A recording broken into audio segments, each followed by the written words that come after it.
getting out here and looking at that buck bed again, we were talking about it, and we're like, that's the one we went through the whole scenario this morning of. It was just like, it's probably that's the most defined buck bed in 4 years of doing this that we found to be able to show. And I rarely see them that are that wore down to the ground and probably that consistently used. So like, that was a really good one to be able to find.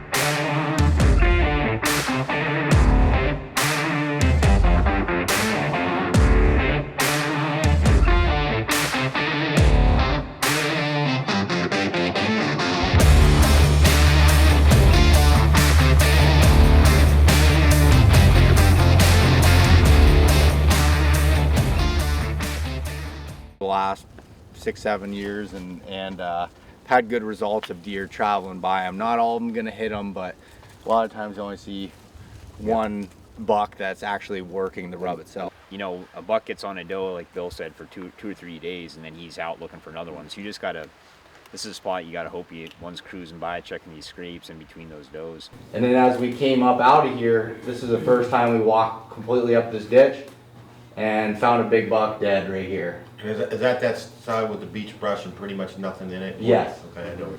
I mean, I think he's only a 2 or 3 year old buck at the oldest. And he's probably upper 120s, maybe up to 130 as like really good genetics of him. And yeah, so that was sad. So all the work we did, all the waste, buck's dead. One there, and there. The only oak trees on this like whole side of the property, basically. Like, what would you think about something like that? Just come check them late summer. Yeah, but like if they were producing, how would you set up in something like that? So this is a lot different because you know there's just a few, but Yeah, I like to be able to shoot to the tree. Yeah. Because what's going to happen is does are going to be feeding around. I mean, honestly, the buck can come from down. Yeah. You know, especially the wind might switch a little bit.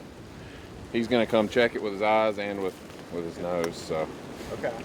and if they're there, they might feed for an hour and a half without moving 10 or 15 yards. You want him to come right there where they were. And they got a lot of security cover here Yeah. too. They can mill around in the daylight. You know, they Yeah, because like my thought was like, I'm thinking that the deer, there's a buck bed over in this draw a little bit. It sounds like you guys might have found one there, and there's one on the other side of this point, but down kind of lower on this band. So I'd be thinking they'd be kind of coming back up to it, but it's like, how do you hunt that, shoot that tree? Because as things start to fall down in with the thermals, I run in that situation like a lot in these scenarios. I'm like, I really don't know what to do. Well, one thing to keep in mind, and I've told some other guys this, is get high because they're going to be right there for an hour and a half. I mean, the deer are just going to be right there. So you want to be able to do your thing. You don't want to be, you're not just trying to get a shot on a passing buck that you're going to see for 15 seconds. Yeah. Those does are going to hang out for a long time. So get somewhere, get comfortable, hidden, and high if you can. What's your definition of high? Well, so typically if I'm hunting like a hardwood stand, I'm in a climber 30 feet up. So Yeah. it's a little different if you're in a saddle and just trying to get tucked in somewhere. Guys, what we got here is was a buck bed, and this one definitely more sure than the other one from the size of it here, and also historical rubs leading out here that you can kind of see leaving this bed. Pretty good size here. I didn't peel this one up. There is some hair on top, but It could be. Yeah, look at there. I got some hair. Yeah, it could be more of an October type set with more leaf cover here. Yep. You know, this would be full of leaves. It has a little more protection. Yeah, but it's just a nice, I mean, you can see big bed kind of padded down here, and it's on a good run here. You got trails that come up, you have vegetation edges here. You can see kind of splits. You can go up to those oaks that are right over there, the cherries that are dropping through here, skirting around, dropping down into that hub. And then as we go back out and see a bench through here. Now, if you were to find this, Greg, and you felt pretty confident that a buck was bedding here, with you liking to hunt like right over beds, like what would you do? I would see what the predominant type wind, and you got one trail here, and you have a trail that's kind of up there. It's kind of skirting down this way. So I would probably try to access it, because he's probably going to access it from the bottom. I would access it from the side, be 40, 50 yards out. You know, knowing that there's trails here, you know, if I can get over here, I'd be more comfortable because I'm not contaminating that spot. But I would access it from the side, knowing he's usually probably coming from down low into this bed. Yeah. You know, and I'd roll the dice, you know, on the thermals. Yep. You know, Do it's a like, morning or an afternoon? Or morning. evening? Yeah. For you get in here super early. Yeah. I feel it's a high risk, high reward. You know, like if I'm going to bump a deer out, I'd rather be me than someone else. You know, and I'm like, guys, I'm a weekend warrior. I got 2 days to hunt.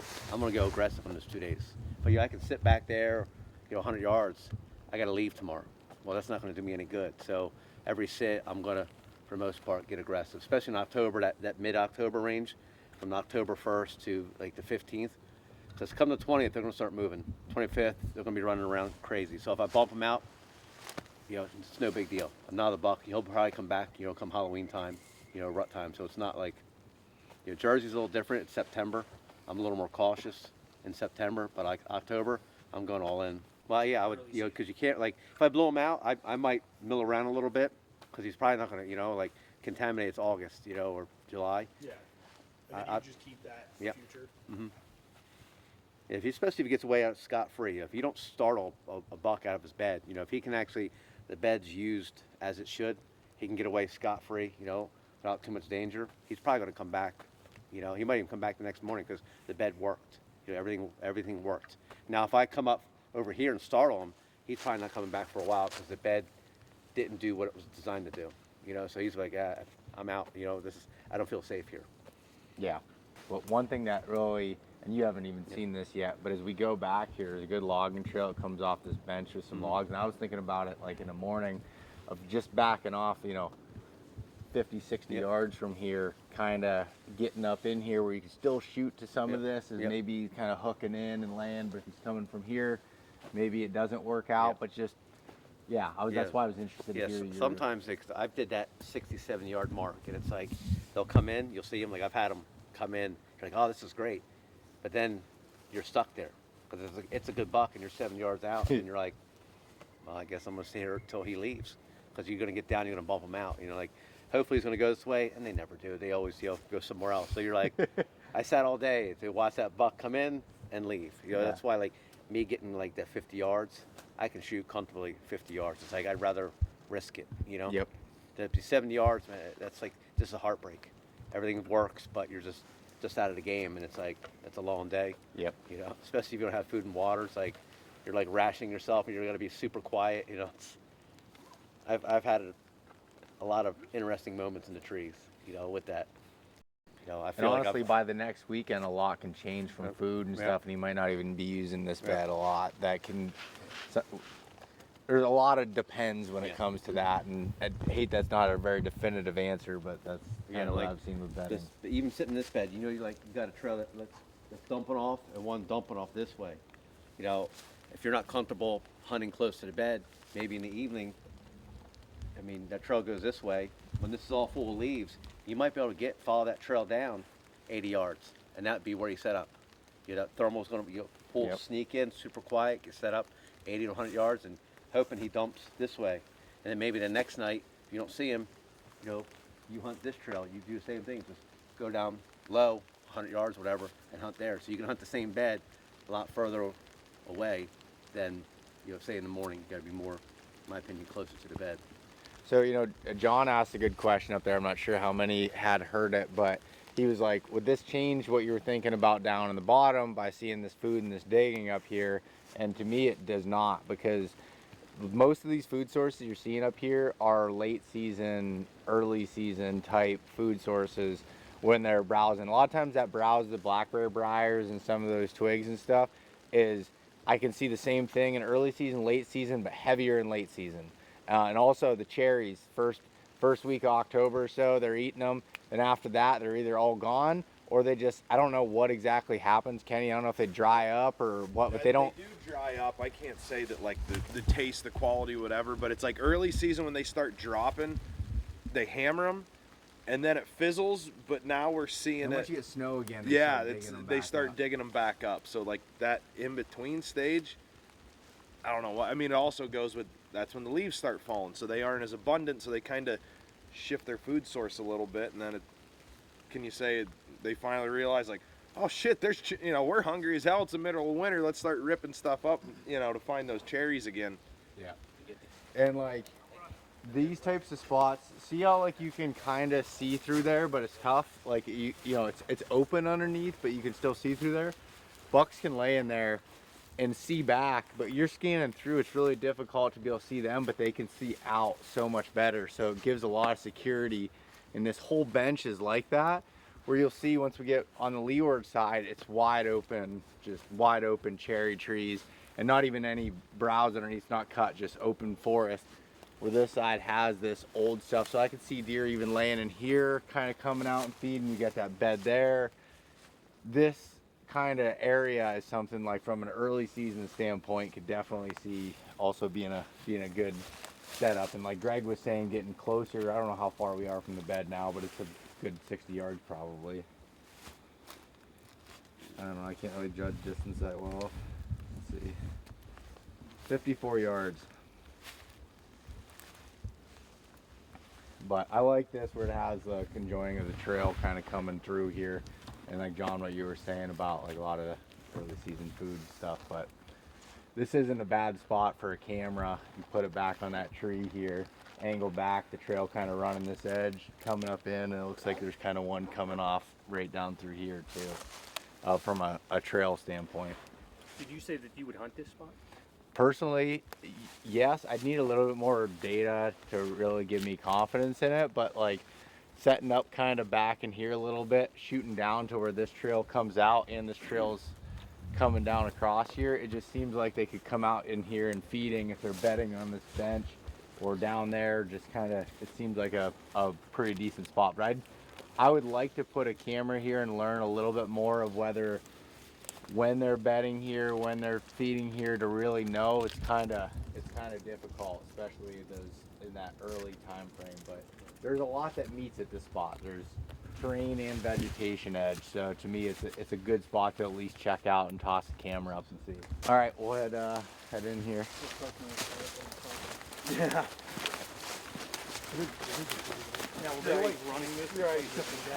There's a whole scrape line that runs down this road as it goes off the point.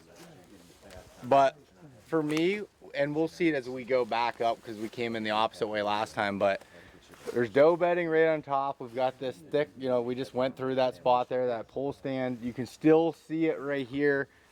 Buck kind of could be cruising down here, and you got this big scrape that's right here. This would be a potential camera spot, and definitely a spot I would hunt because of having all these things combining.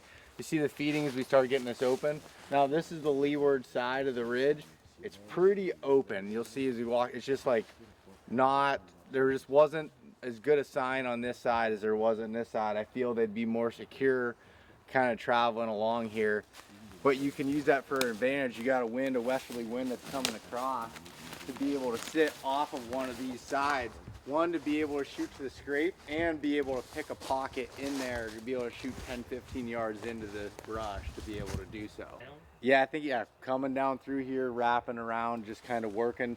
Does bedding on this flat up on top here. As we get up there, we'll see them in some briars. Like, it's just, to me, there's a lot of things that meet here. We have clear cut on top, pole stand, big timber, and the point of a ridge that comes around. It's just like a lot of things meet right here. And to me, it's like this has enough cover in it. You think of even in October, late October, all these beech trees are going to be thicker. It's going to feel even thicker than it is, especially as you're weighted towards this side. But you can take advantage of some of these winds into what I call no man's land of just openness over there that I don't see a deer land. Good entry and good access that way. Yeah, Come straight up and down. exactly. Where would So you this is- hunt it from? Where, what tree? Yeah. Actually, like 12 to 15. Yeah, probably, 12, 15 typically what I'm getting at. Not very high, just getting on the back side of it there. Super small tree. I just think you'd be, like, this is gonna be a wall of beech brush here. Like, a deer's coming up through here, you'd have a window to be able to shoot right there potentially, because this logging road kind of wraps around. You could have a window to shoot there. If he's coming down there, you're using that tree to your advantage to hide behind it. And you got an arrow zipping through them, nice up close and personal. Put it right on that front shoulder and blow right through it. I just got fired up. Yeah, I like that. I like that a lot. All right, guys. Yeah, So, you know what I'm saying? Kenny, you done talking about trees? No, we're just getting started. So here's where we got some doe bedding in here, and you can see there's multiple beds through here in kind of like a circular motion. Ton of feed in here, a lot of browse, a lot of briars. You know, even taking the oak tree out of the picture, because really it's one tree. If it's dropping, obviously deer are going to be feeding there, but honestly, I wouldn't pay as much attention to that as all of this browse here. We've got some cherries out there, and just like, it's a pretty good feed source area, plus having some cover, doe bedding. That was one of the other reasons on why that scrape down there looks so good to me around this. I mean, to cut you off, you see this one? No, what is it? Big buck? Hammer time? The big bed, real big bed. Really? Yep. All right. I don't like going into briars, Greg. Wow. That's a good one. They said, you know, he had some possible doe bedding here. He could be bedding with the does in the wintertime. Yep. You know, they're bedding up here a lot. He's back here. A little bit of windbreak from that tree and some of this. That's wore right down to the dirt. Yeah. You know, you got long belly here. I mean, there's short hairs. It's a, you know, he might have come up from this way, and he's using the does as, you know, security. Yeah. Something happens to them, he's, whoop, you know, Gone. blast right out here and down, and he's gone. Did you slide over there for a reason when we were looking back here, or did you just? I just kind of looked over here, and I was Yeah, like, "What's you that?" I'd seen the barren ground, and I was like, "Oh." Yeah, I definitely missed that when I came through here. Yeah, you did. Kenny was probably talking to me about trees or something stupid. Yeah, you did. But like this bed here, it's gets used a lot. That's Like a real good bed. This piques my interest. This probably gets used in season as well, especially if you got a lot of leaves when this is all full of leaves. So you're gonna try and hunt that? How are you gonna do that? That's a tough one. You have to be like the predominant wind and maybe come up from in the, you know, this backside over here. Yeah. You know, The concerning part of it, I mean, you have that risk anytime coming through, but is that is open woods with a bunch of cherries they could be feeding on Yeah. before coming back here. But like I said, and this is shaped both. It looks like he's more shaped this way, but there is some shape. Might be a smaller deer facing this way. You know, if he's bedding here in multiple winds, it could be. It'd be a. You might have to do like sit further away. Like work off? Yep. You know, definitely do like an observation sit. Point-wise. You know, try Yeah. 100 yards. You know, so you can kind of, because when this is all full of leaves, it's going to be tough to even penetrate even with binoculars to look in here. yeah, this makes a ton of sense from a like a traditional buck bed on a point sort of deal. From Yeah, we're, like I said, a little high. I would assume, you know, it'd be better back there, you know, but there might be another one back in there. You know? But like I said, this is recent, so recent as in it's not a shed bed.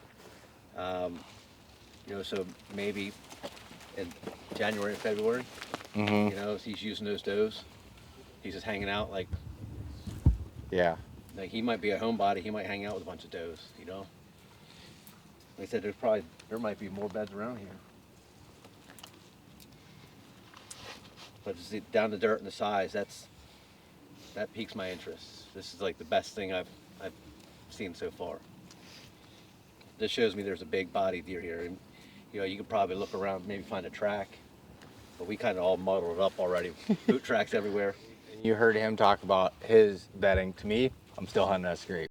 That's how I'd, because I don't really know. I'm still not. I mean, like good he at- might break this off. Like we went right up, like he could be dipping down into those pole stands and cutting up that way. Yep. He's going to be security cover all the way down here.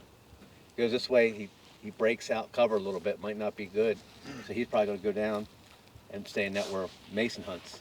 Yep. You know. Do you think you'd find like another second? That was a really good one to be able to find.